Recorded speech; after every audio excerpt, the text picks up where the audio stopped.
What's going on, family? What's We're going on? losing. Are you losing me? That's fine. We'll fix it in post. What's going on, family? What's going on? What's going down? What's shaking? Welcome to Jonathan Soul's podcast. This is Jonathan Soul speaking with you now. I got the honor and privilege of speaking to two dynamic personalities on an international scale. Okay, three.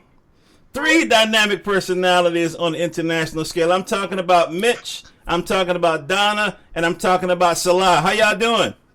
What's up? How you doing, family? What's going on? Now, y'all might know them as Young Black Expats. Young Black Expats International, I believe, is their website. Am I right about that?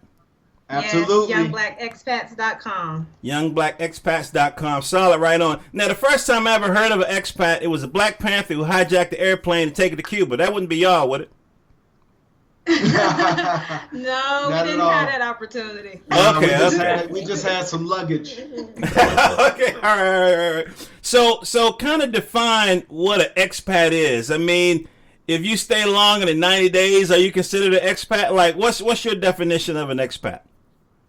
Basically, my definition, and it does vary depending on who you ask, but our definition is basically moving away to live out of your home country. So if your passport is originated in the United States and you've lived outside of the United States for over 6 months, I consider that an expat. You know, something not traveling where you know you're going back home. You know, an expat is looking to live abroad. Gotcha. So expat is buying a one-way ticket? Is that the gist of it? You can call it a one-way ticket. Yeah. Some of these countries won't let you in with a one-way, but that's pretty much the gist of it. Yeah, you're going there to live, not to vacation, to visit or travel there. Yeah. Okay. So the suburbs wasn't good enough for y'all. Y'all had to leave the country.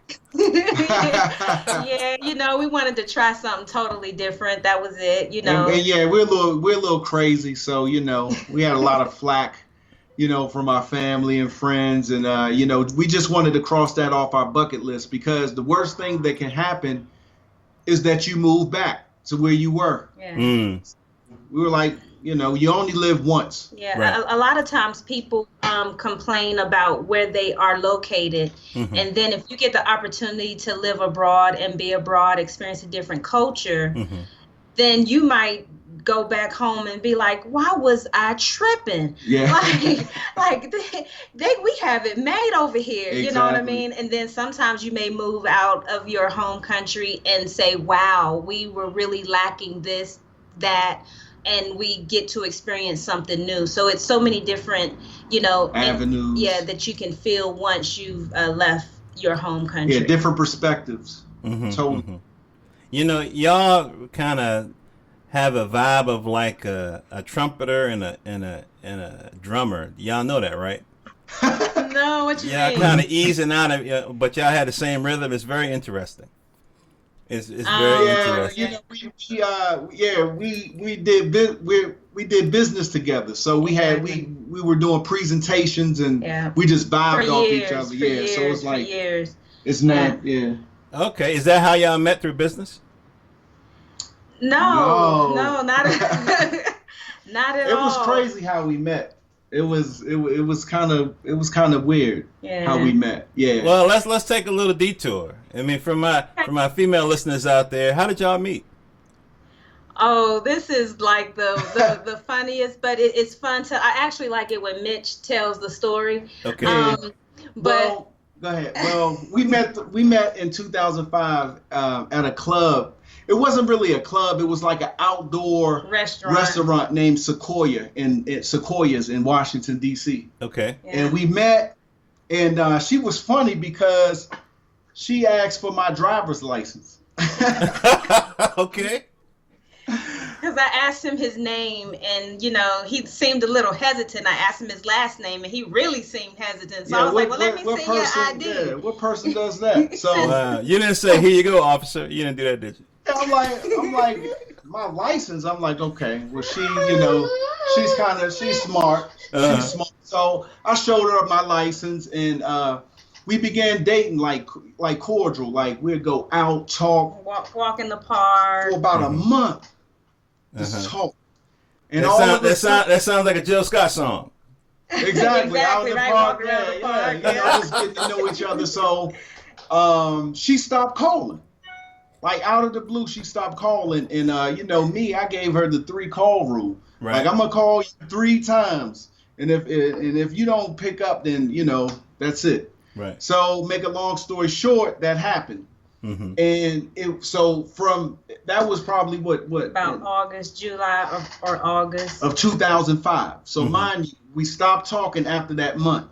So a whole year came around. Wow. to the month, a whole year. To the month. So I forgot all about her, right? You know, I'm you know, on with my life. So it was this big party in DC. I think it was Allen Iverson was having something at a like place a birthday called bash. H2O. Okay. H2O, and that's down by the waterfront in DC. Yep. So I've been there. imagine busy DC with that 2-lane, right? Mm-hmm. So this at night. So I'm in my car, and she walked directly in front of my car. Wow. Yeah. So I was like, oh my God. Usually I'd be like, man, forget her. But I was like, you know what? I really want to know what happened because we were vibing. Mm-hmm. So I was like, I had tinted windows at the time. I rolled down my windows and I was like, well, hey, how you been? And I was like, Ben, do I know you? Because I couldn't see him. And you know, it's late at night. It's a lot of people out there, and I'm dressed for the club, and I just can't stop at everybody. So I was like, look, pull up right here. And it was a driveway that it was in my path. Mm-hmm. And so if he was somebody that I didn't want to talk to, I could have kept right on walking. Right. And so he rolled his window down. And I was like, oh my God, Mitchell. Yeah. And he was like, yeah. And I was like, oh my God. And we've been together ever since. Yeah, she got in my car. Yeah, I was like, I'm going with you. But it was amazing. See, it was crazy because at any time throughout that day, if we would have been hesitant on something, we would have not crossed paths. I wouldn't have walked directly in front of his car. You know, because I was running late to that event, and I normally wouldn't have even gone. Mm-hmm. But it just so happened that I ended up going, and I was late, and you know, and we met, and that's how we've been together ever since. That's beautiful. In 2006. Yeah. Wow. Now, of course, I have to ask, why didn't you return the phone calls, Donna? Mitch got me all in suspense. I'm like, da da da da. 3rd call rule. Nothing. What happened? Well, you know, sometimes when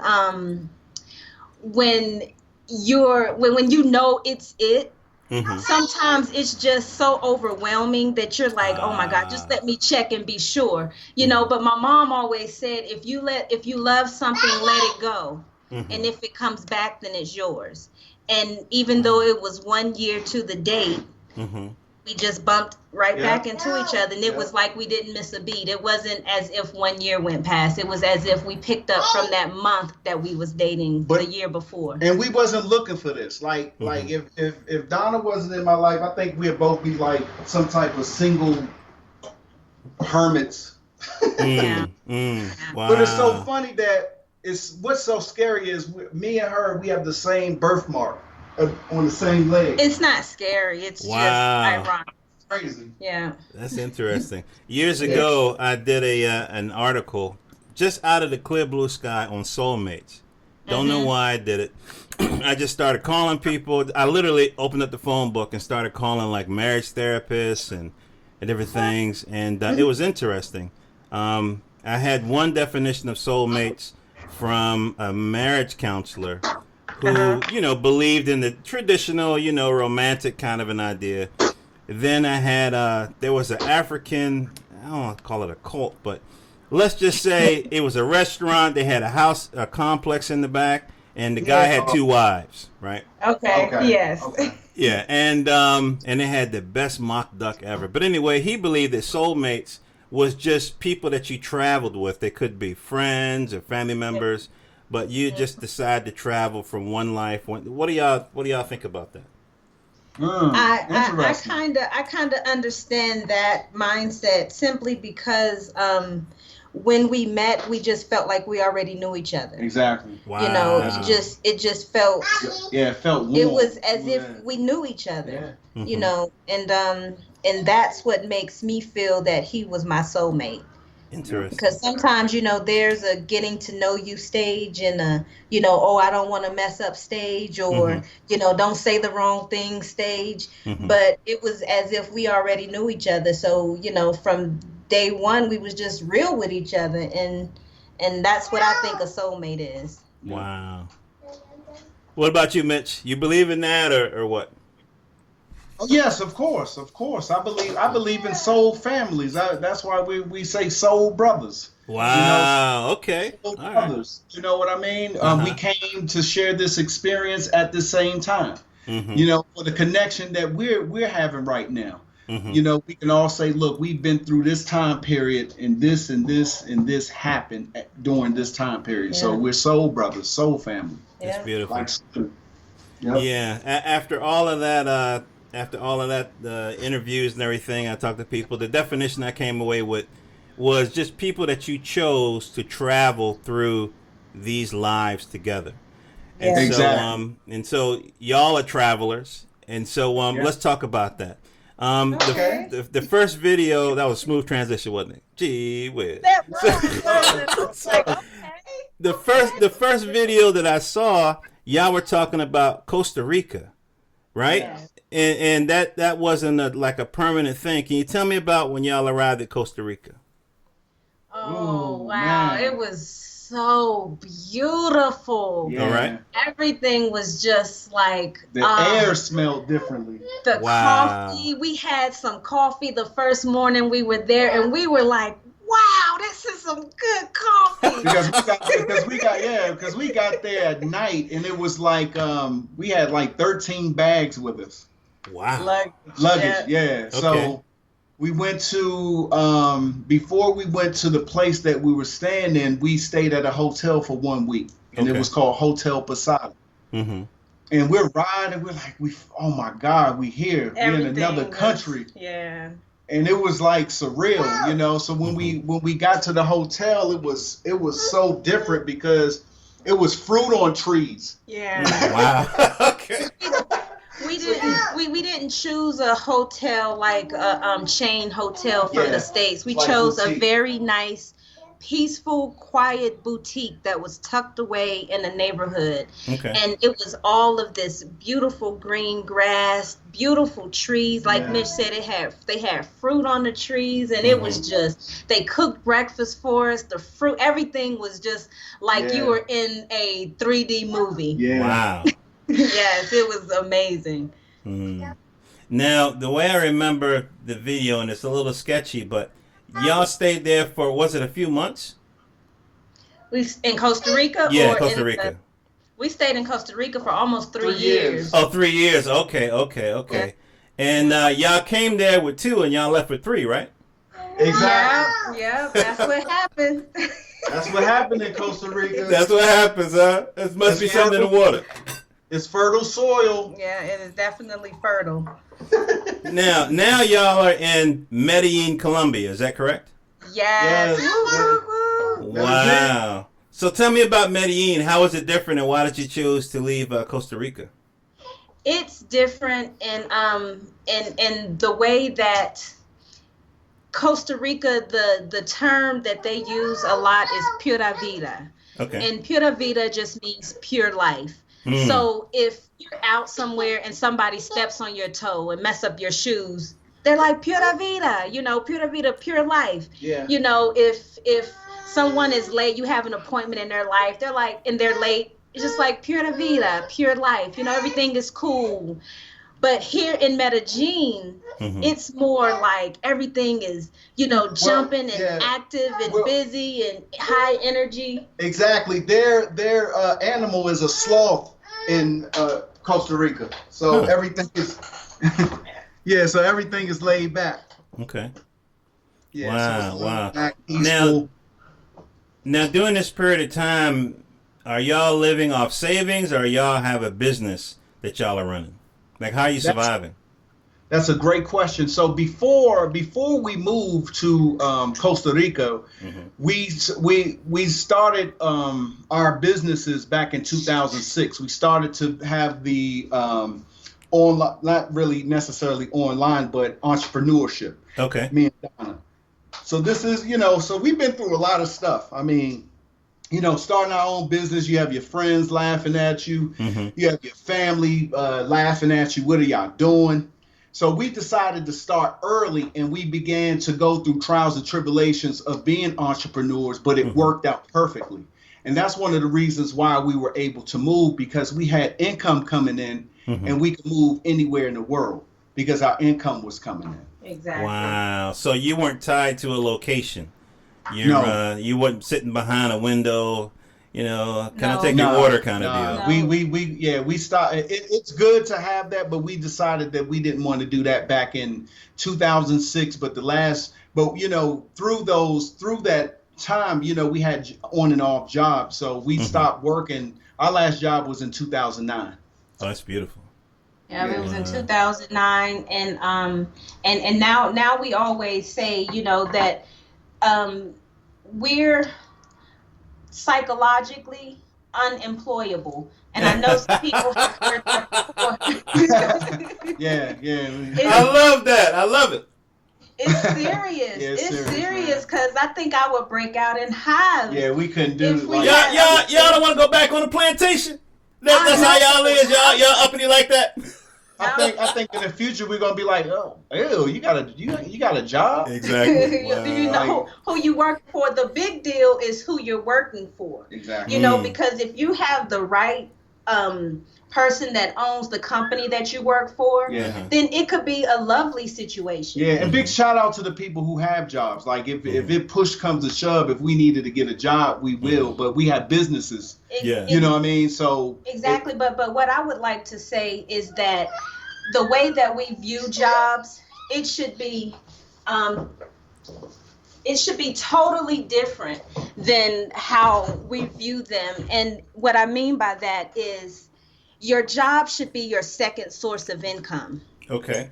Your entrepreneurial investment or your self-employment type of thing, that should be you should work that up to be your main source of income. Your bonus should be your job. So if anything happens, your bonus is gone, you good because you still have your main source of income. Exactly. Instead of looking at your job as your first source of income and then your business as your second.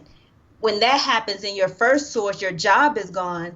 You haven't even been putting any effort toward building your own business. Now you have to work even harder. So your job should be looked at as your second source of income. So y'all left the United States when? What year? 2013, July 5th. Yep, the day after July 4th. Yeah. Did y'all know that Trump was coming? You know what? Oh, well, y'all seen it a mile away. I'm gonna tell you, when they say it's not, they say it's not over till the fat lady sing. We're like it's not over to the black person then. So when Obama got in, that was just for us. It was like, that was the end of the show. Oh man, that's the outro music playing right there when Obama got in. Huh? That was the end of the show. Like, that's closing the curtains. Curtain call. They have Harriet Tubman on your money. That means that's the end of that's the end. Like you better it's really all for show. You better exit while you can. Wow. The thing about it, when Trump first won the nomination, the Canadian government website for I think it's immigration, like how do I become a Canadian citizen, that crashed. It crashed. I know. And then the second time, everybody was scurrying. Yeah. And then I was thinking, well, okay, so let's just say all these people run in Canada, how you gonna live? They probably don't got enough jobs for their own people. And so y'all got this business piece happening. Can you talk a little bit about the entrepreneurial piece and how important it is as an expat? When you're traveling and living abroad, there are several types of things that you can do. You can get a job. You know, a lot of countries, the most popular thing to do is to become a teacher and teach English to the country.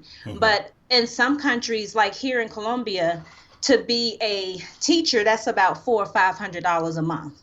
Damn. And exactly, exactly. So, you know, people always contact us and they're like, well, how can I get a job there? And our whole thing is to make first world income and to spend it at third world prices. So make the money in US dollar or euros, but then finds a place that you can spend it where they're only making $500 or $600 a month. Wow. You know what I mean? And so that's the life. When you're living in that circumstance or situation, life becomes easier. You know, because I remember when we were in the States and we were making good money, but living in DC, it was really expensive. You know, we were paying out a lot of money just on bills. We don't walk around in Gucci shoes and Prada bags and all of that stuff. But we were spending money just on bills like we were balling. Right. And so when we moved to out of the country, we were looking for a country that had a good infrastructure so we could live and support ourselves. So our business that we chose is network marketing, a network marketing top tier direct sales type of structure. Okay. You know, because we were also finding that you can be an entrepreneur and move to another country and open a business like a restaurant or, you know, a surfboard shop or, you know, like a brick and mortar type of business.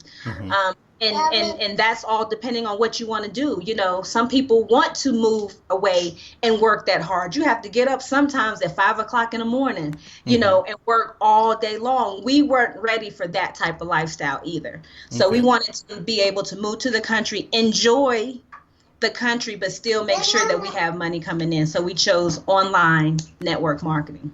Interesting. I'm going to get back to the services that you offer on your website, but can you tell me how you organize time with your child? And the reason why I ask that is because in America, you know, the law was, you know, give the plantation 40 and you got 40 to spend with your family, right? Yeah. That is horrible. That shit doesn't work. It hasn't worked in a long time. The most important investment is your children. Right. Exactly. And you are the guardians and teachers of your child. And you have to pass on the information, in the confidence that your child can grow in the world. Yeah. So if you immediately giving your child to some stranger, that's crazy. And that's one of the reasons why we chose to be our own boss, because we want to spend a lot of time with our children. Exactly. Yeah. Everything that we did was very strategic, meaning when we moved out of the country, we knew that we wanted to start our family abroad, and we accomplished that. We knew that we didn't know we were going to move out the country, but we also knew that we didn't want to work in a corporate environment, that we wanted to be, you know, self-sustainable in terms of income. And so, like I said, everything was very strategic. So breaking up our time, you know, she's always with us. We practice attachment parenting. You know, we do the whole breastfeeding until the child weans.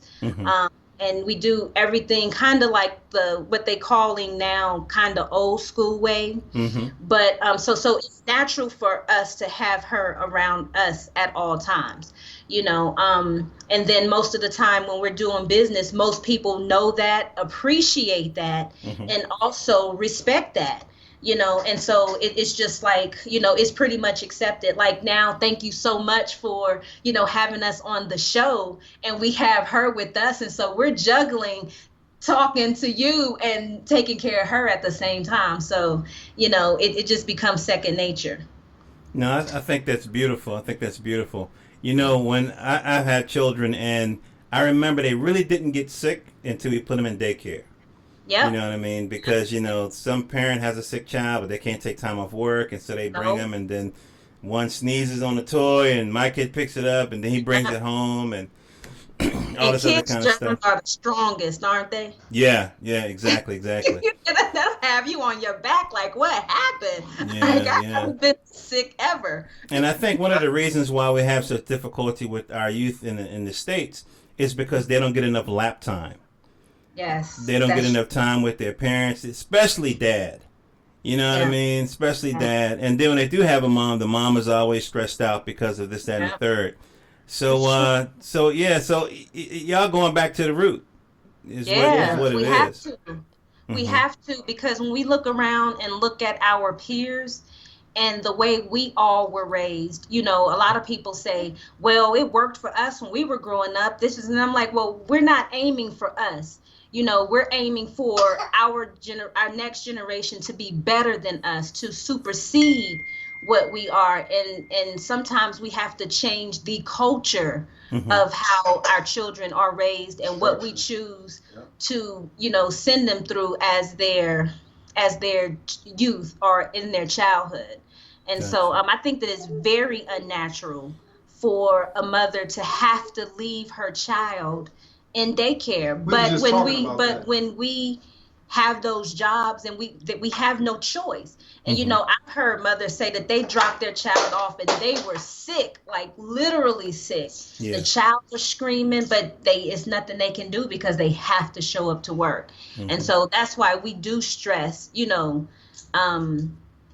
when you have, like we said, your job is your second source of income. When it comes down to that moment, you can be like, you know what, I quit you.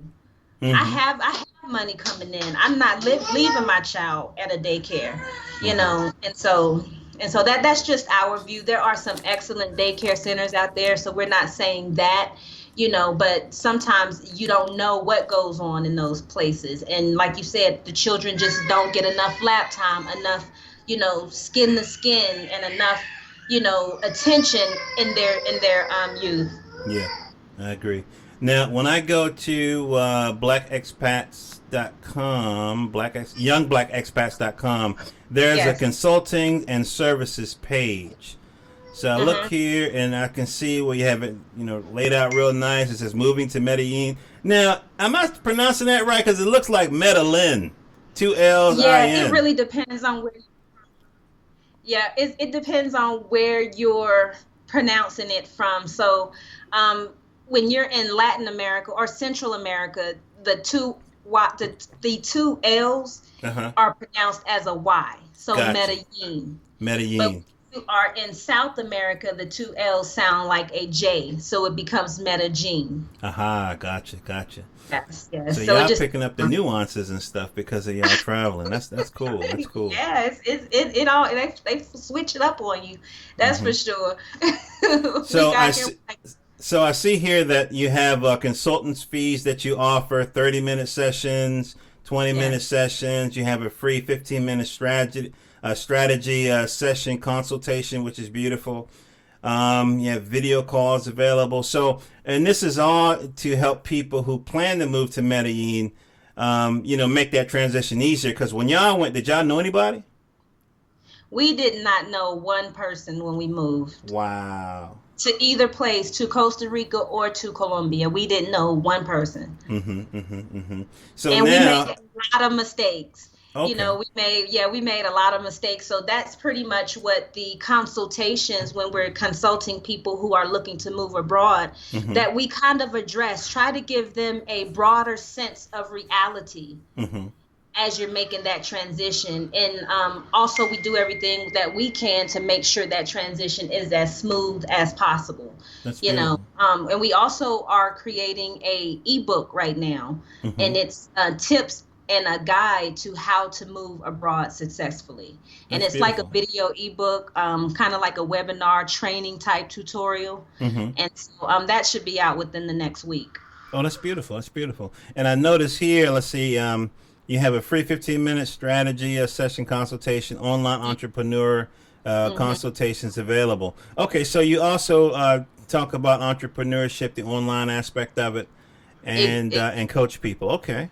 Yes, because that's part of it as well. You know, in order to have an income to sustain you, because there are hundreds and hundreds of people who would love to move abroad yesterday. Mm-hmm. The only reason that they can't is because they're not location independent. Mm-hmm. So when you choose some of our consultations, we'll go over some opportunities that would be match your personality and get you started on those, coach you through those so you can become successful, so that your income can be sustainable enough to move you and your family out of the country. Gotcha. I remember years ago, was I in Philly at the time? I think I was in Philadelphia. I was about to get on the train, and I was in line for a bagel. They love bagels and pretzels and stuff like that in Philly. And I remember this lady was in front of me. She was talking to a friend. She said, if I could just pull down 140 a week, I'd be good. Mm-hmm. This was was this the 90s? I think it was in like the middle 90s or whatever. And I was thinking, God damn, I couldn't do nothing on $100. So how much does it cost to live down there? You got, as a couple, you got a beautiful little baby. I mean, your expenses is probably going to be maybe the same as just a guy and his wife. I mean, how much does it cost to live down in Medellin? You need like 50 grand coming in. You need 100. What you need coming in? That's an excellent question, and it truly depends on your lifestyle. Here, you can move here and pay $300 a month on a place, or you can pay, $2,000 a month. $300 a month. Yes. Does it come with a roof? It does come with a roof, and some of them, you can find about maybe $600 a month for a fully furnished place. Wow. And so it's not a very expensive place to live. For us, we consider ourselves minimalist. Okay. But when we say that, it's levels to it. Some minimalists have 2 pair of shoes, but we have more than 2 pair of shoes. Okay. But we have everything very basic. So we don't have a car, so we're not paying for gas, car insurance. We're not paying for, registration of your car and emissions and all of those stickers that you have to have. There are a lot of bills that most people have monthly that we just don't incur because we live out of the country. Okay. And so I think if you have a steady $1,500 a month, you good. If you have a steady, $2,000 a month, you could really be good. So it really doesn't take that much. For us personally, we paid our rent for the whole year up front. We paid our cable all up front. So basically, the money that we make, we're stacking and reinvesting back into the business, or we're putting it, so we can pay for the next year up front. And That's so, beautiful. yeah, so it's just strategies to it, but it's not as difficult as most people think. You just really, first, once you figure out how you're going to get your source of income, everything else just becomes second nature. Gotcha. So part of the cost of living in the U.S., which makes it, kind of onerous sometimes, is the cost of like medical. So, Yeah. I mean, how are y'all handling that? I mean, is it like, is you got like some kind of managed healthcare plan down there? You paying cash? How does that work? Well, for us, what we did, first when we had Selah, we had her at home, so we didn't do the hospital. Okay. Type Did you have thing. like a midwife or But you're- something, or? Exactly. Okay, gotcha. But when you're in the Central and South America, the Medicare, they have what's called medical tourism in these countries. So the doctors here are trained in either US or in Europe.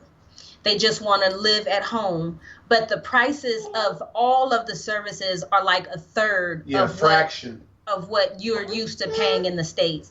Wow.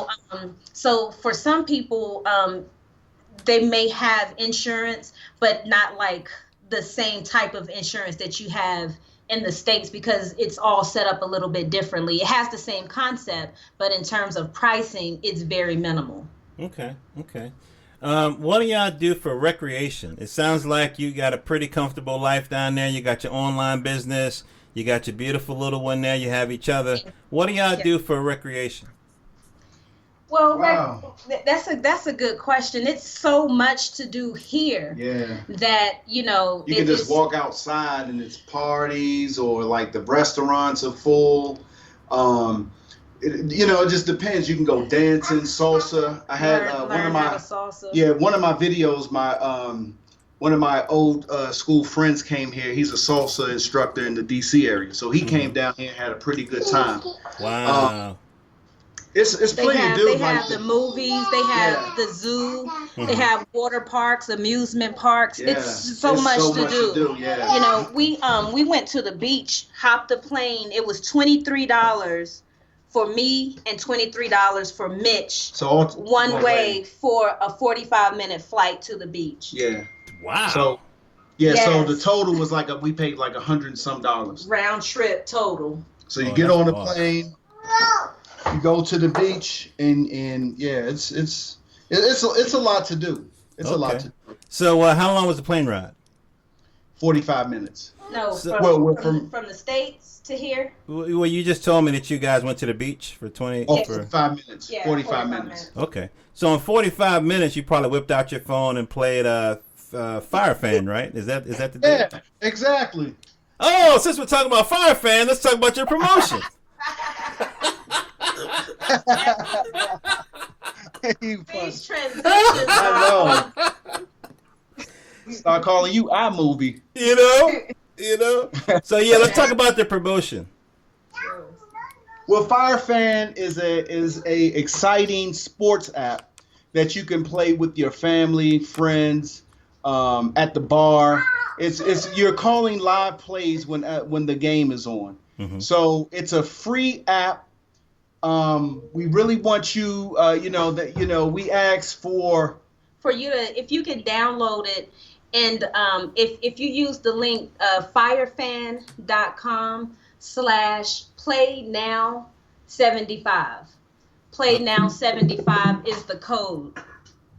Okay, so firefan.com. So we go to I'm going to bring it up right now real quick while we're talking about it here. Let's see. So firefan, it's all one word, obviously, .com /playnow75. Yes, Playnow75. All right. So that page loads up. Eventually, my internet is slow. And then, so is that link tied to your company? Is that the deal? Well, yes, it's how you would be able to play with young Black expats. And so we have a league where even now for the playoffs, we have a league. So if we can get as many people as we possibly can to download the app. Also, we running a promotion. From now to February 5th, it's the playoffs and Super Bowl. And we're asking for the help of the people who watch Young Black Expats. We're asking for your help. If you download the game, the free app, put in that code, you're going to receive free tokens. Play a game. You can even play a game with celebrities. If you go to MVP, you can play with your favorite celebrity. It might be Manny Pacquiao or Brian Urlacher or Andre Reed. You might, it's a whole list of MVPs that you can play with. But make sure you play it. Make sure you when you get your tokens, play a game, and that'll help us. But what we're doing since through this promotion on after the 5th of February. One lucky person will receive $100. Wow, that's beautiful. $100 gift card just to download the app. And I said it wrong. If you go to firefan.com, you'll see a enter your rewards code. The rewards code is PlayNow75. If you enter PlayNow75, they need to sign up first. Well, look. Yeah. Playnow75. It takes them referred to Donna. So go to firefan.com, and then the code is Playnow75, and then that will be you signing up within for us. That way we'll know that your name will be entered into the raffle for the $100 gift card. Okay, solid, right on. Yeah, I just did that, so I'll put it on my. I have 18 tokens. Okay. So I put it Okay, in my now little, you starting out with everything. yeah, I put it in my little Android, my little bootleg Android phone, and then we'll play. So that's cool. That's cool.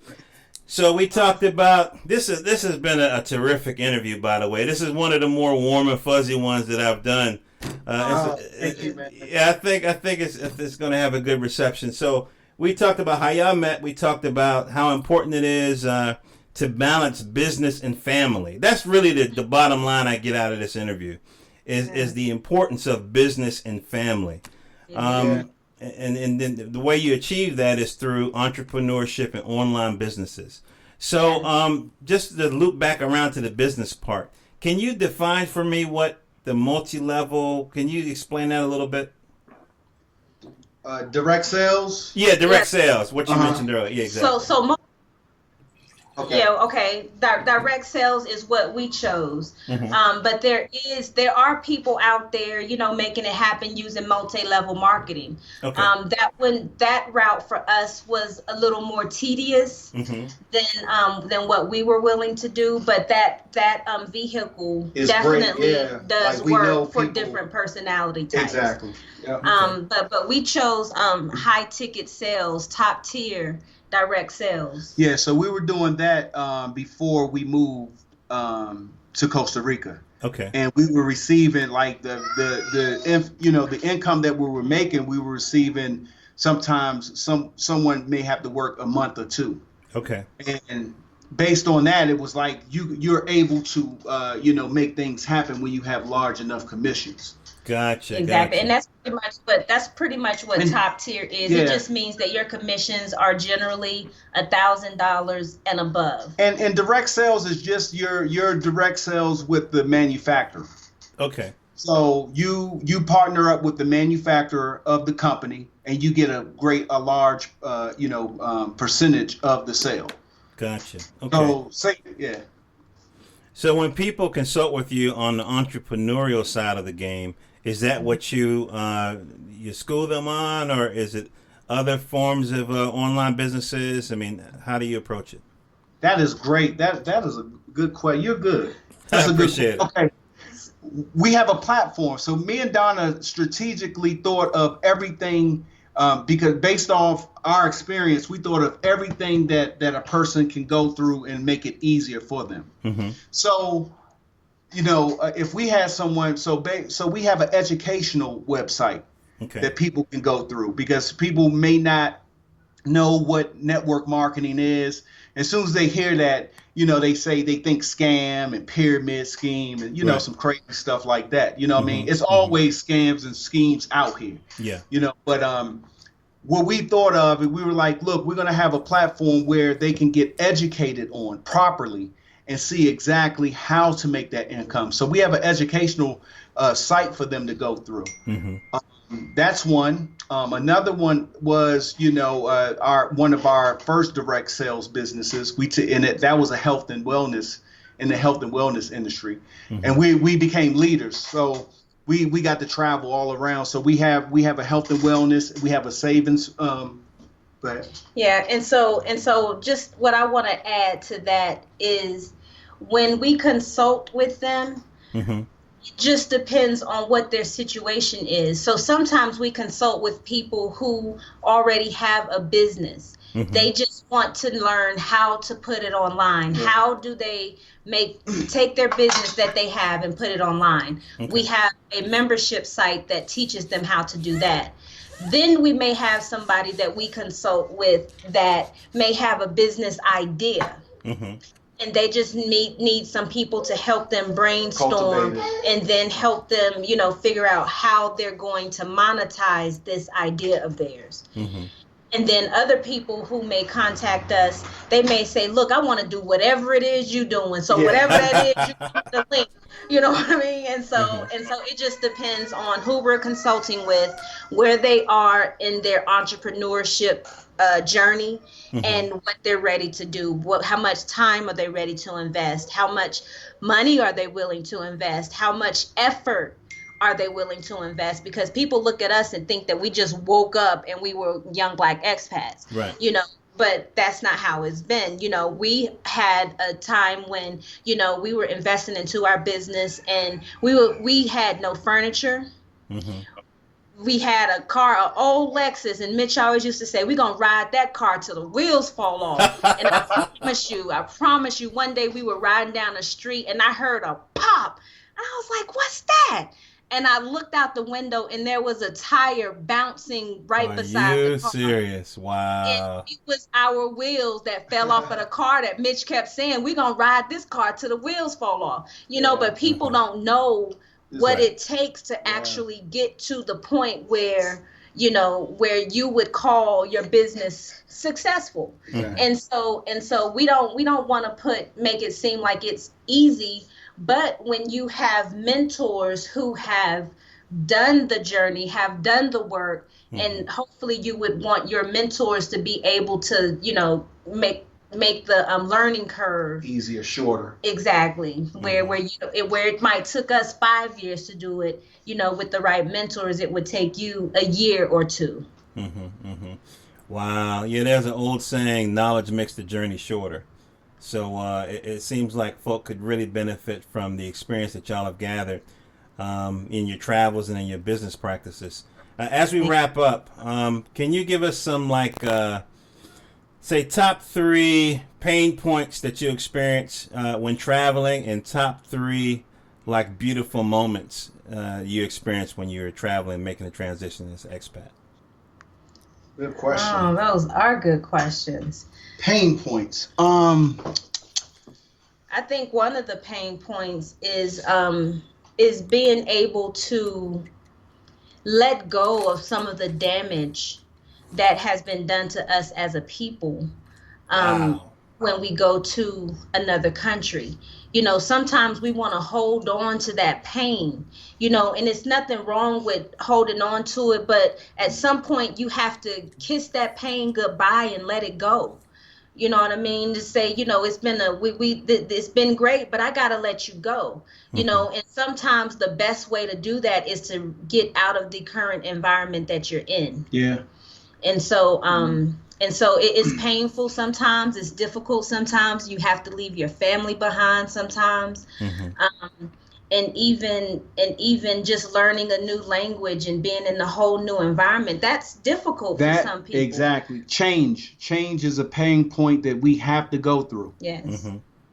Change is going to happen regardless if you want to or not. So you might as well go through the change. That's what I tell people. Go through the change, and you're going to have, like Donna said, you're going to have to face yourself. And sometimes it's you. Yeah. Like you're going to find out that you been tripping. You've been complaining. Because you're going to look at different situations and circumstances like, I got it made. Yeah. Why am I acting like this? So it's going to be a big transitional phase for you as a person. Yeah. Wow. Tell us some of the, the joy, some of the ecstasies that y'all have experienced as expats.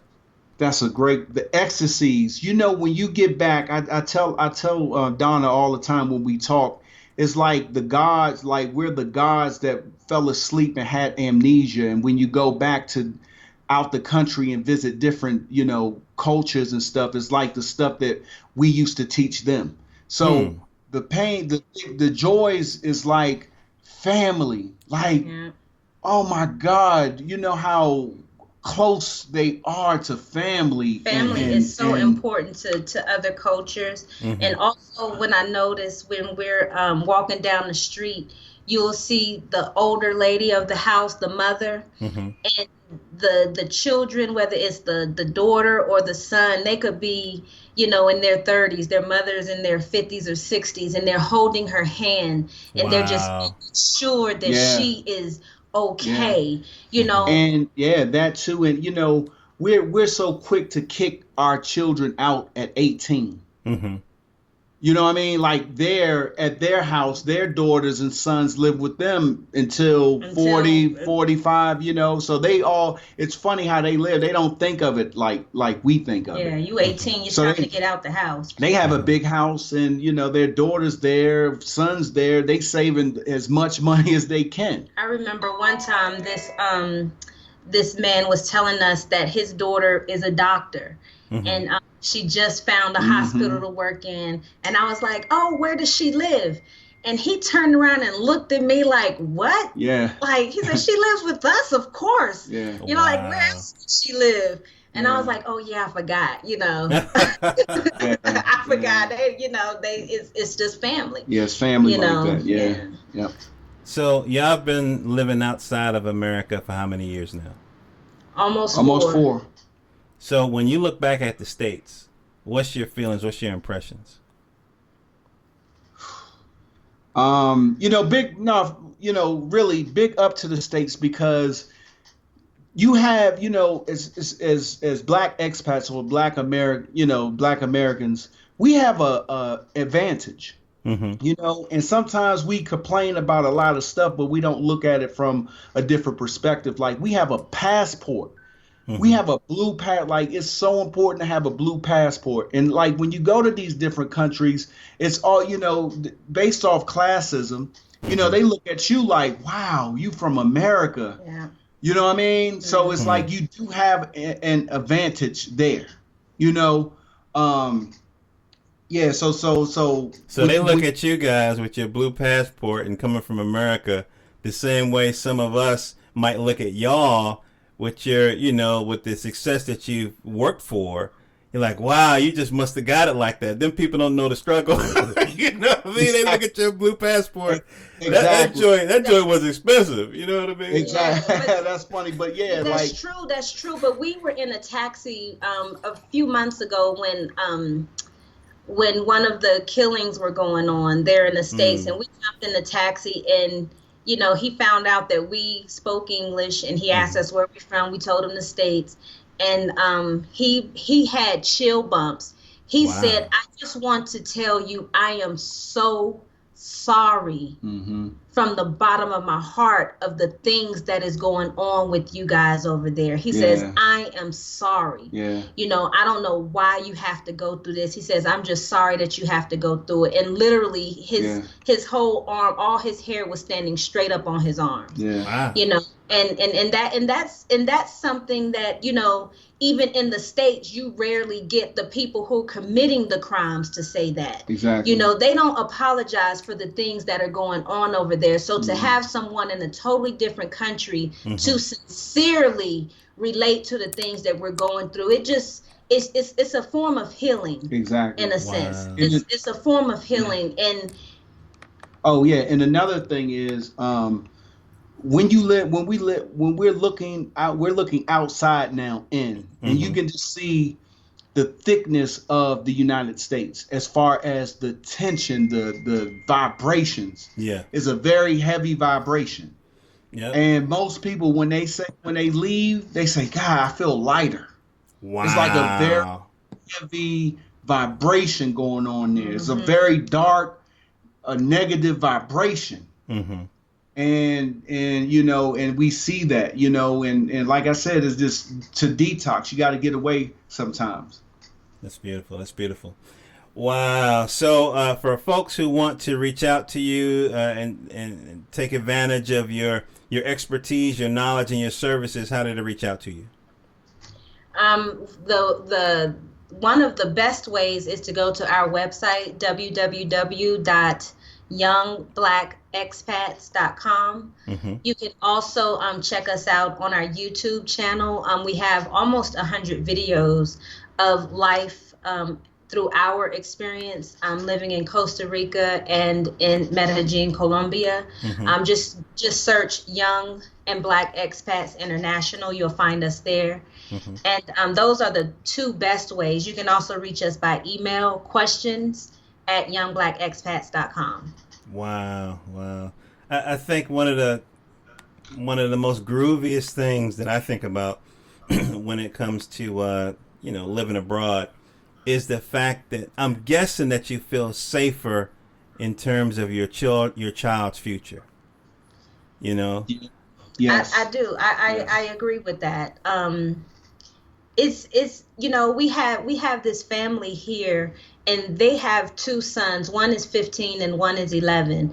And they said that when they moved out of the country, their sons came to them and said, "Thank you for Wow. getting us out of there." They said they were so fearful of their life in the States, and the parents knew that they wanted to get the children out. They just didn't know how the children were going to react to it. And but I was crying as they told me the story, literally, because it's so many parents who could probably leave the country, but they don't. They think that their children don't want to go. Oh, they made friends, oh, they like their school, but this family's friends at his school was calling him the N-word, and they never knew. They thought that he liked the school, and so it's a very, I just give so much thanks that we're able to, have this life, to live out of the country, that we even thought to do it, and to have a baby outside of the country, because it's just a whole different animal by doing so. Wow. Ladies and gentlemen, Mitch and Donna of YoungBlackExpats.com. Avail yourself of their services, and think about the future that you could build for your family in an environment that's more humane to us. I've spoken with some other expats, and that's the vibe that I get, is that other countries do some things better. And it seems like Colombia just has a better way of just dealing with humans in general. That's the vibe that I get. That's the vibe that I get. Well, it has been a pleasure. Thank you so much for spending a little bit of time with us over here at Jonathan Soul. I really appreciate it. I'm guessing the baby's asleep? Yes. She couldn't change. She tried her best. That's funny. Yes. Well, we didn't get a chance to interview Salah, but just tell her we asked about her. And listen, you guys are an inspiration. I think y'all some kind of new age Underground Railroad conductors or something. Thank you. You know what I mean? Thanks. Seriously. Yeah, thank you. This is a great platform. For people. We're gonna shout you out too, man. Absolutely. The soul connection. Yes. I appreciate it, and I'm going to stop recording.